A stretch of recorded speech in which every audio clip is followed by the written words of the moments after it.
Thanks for being with us as we are following breaking news this morning. Less than 2 weeks after Hamas terror attacks sent Israel plunging into a new war, President Joe Biden is now in that country to show solidarity with our Middle Eastern ally. The president touched down in Tel Aviv about an hour ago, where he was greeted on the tarmac by Prime Minister Benjamin Netanyahu. The two men, as you will see, shared an embrace. The two are set to hold talks throughout the day as tensions in the war start to spill outside Israel and Gaza. Last night, pro-Palestinian protesters clashed with police in parts of the West Bank, Lebanon, Turkey, and Jordan, all in response to a deadly blast at a hospital in Gaza. The Palestinian Health Ministry says that more than 200 people were killed there, but Israeli and Gaza officials are both blaming the other side for the deadly violence. That blast has already forced changes to the president's schedule. Just as Biden was departing for Israel yesterday, the King of Jordan canceled a planned summit between himself, Biden, the Palestinian leader, and the president of Egypt.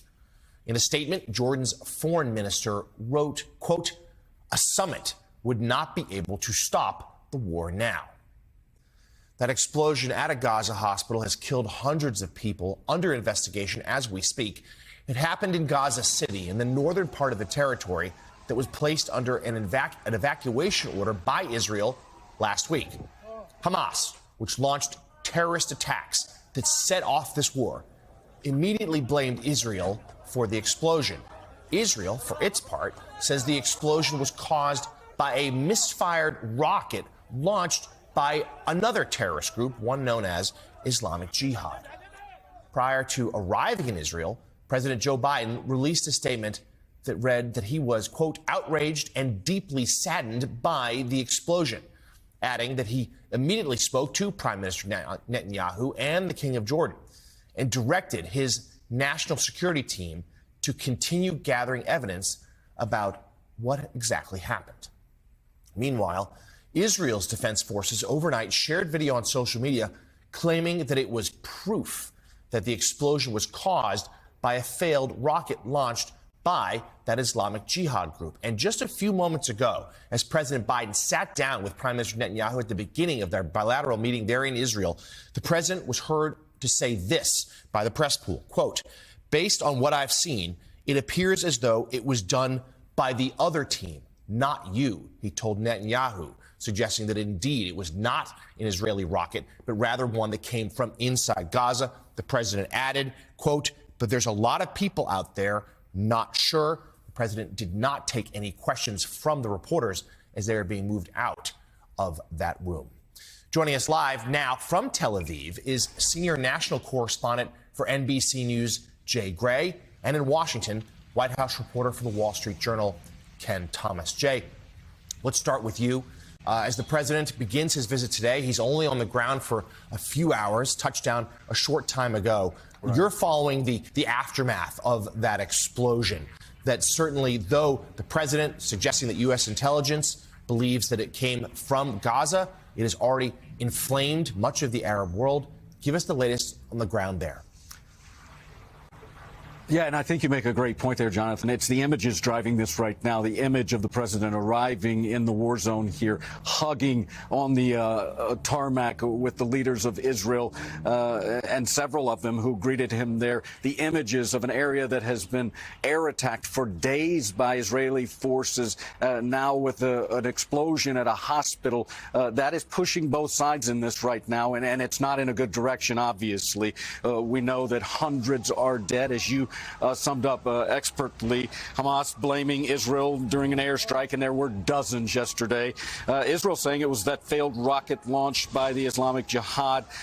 Look, the biggest concern, and one of the main reasons that the president made this trip, was to try and keep violence from spreading into a wider military conflict here. That's going to be a much more difficult task now, especially since that summit with all of his Arab counterparts has been canceled due to a period of mourning. So that's not going to happen. They are meeting right now, the president and Israel, and discussing what comes next. But remember the other side of this trip as well, Jonathan. He was here to try and facilitate some humanitarian aid getting into Gaza and helping those who were caught in the middle of all of this. And it's not clear where that stands right now. Again, that was one of the primary tenets of the president coming here and getting some of the food, water, medicine that is stacked up on the Rafah border crossing with Egypt into the country. It's just not happening right now. And Ken, you wrote about this tightrope that President Biden has to walk when it comes to supporting Israel, but also noting humanitarian concerns, trying to prevent this war from escalating. His job just got that much harder because of this hospital explosion, no matter who's at fault, because the narrative is such, the images of such, have already angered so much of the region. Yeah, and it's going to be harder for the president to appear as an honest broker. I think the fact that the meeting in Jordan is not happening makes it much more of a challenge for him to appear, on one hand, standing shoulder to shoulder with America's ally in Israel, but also then meeting with Arab leaders to, talk to them about ways that we can get humanitarian aid into Gaza and open that border crossing. I think also just the larger question is, how do you contain this war, and how do you send a message to Iran and to Hezbollah that they cannot open a northern front in this war? I think all of those things are complicated by this explosion and what the perception is going to be. Is the U.S. going to look like it's putting its thumb on the scale or giving Israel a green light to go into Gaza, and, perhaps you would then have mass civilian casualties? I think that's the tightrope that the president is walking right now. Yeah, an extraordinarily fraught moment, a tricky job for the president, made that much more so by this, that Lebanon's militant group Hezbollah has now called for a day of unprecedented anger after that explosion at the Gaza City hospital. Hezbollah's statement follows days of rising tensions between the group and Israel since the war began. Fights have broken out along the Lebanese-Israeli border that have left soldiers and operatives dead on both sides.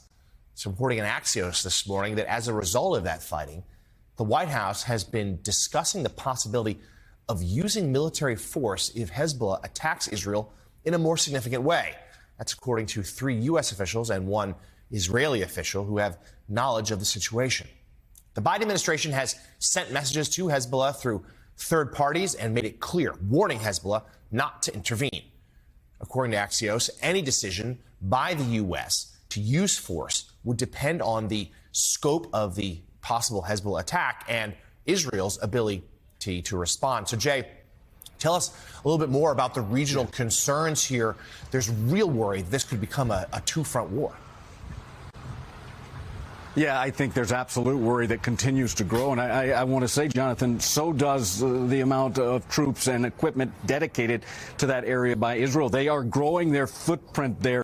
And as you talked about, the volleys between the two sides have increased over the last couple of days, with soldiers on both sides lost. And this is something that was a fear from the very beginning of this conflict, something that the White House has made clear could bring in involvement from U.S. forces. And it continues to escalate. So, yeah, it is a big concern, and one that being watched very closely, obviously, by everyone involved. Senior national correspondent for NBC News, Jay Gray, live in Tel Aviv for us. Thank you. Stay safe.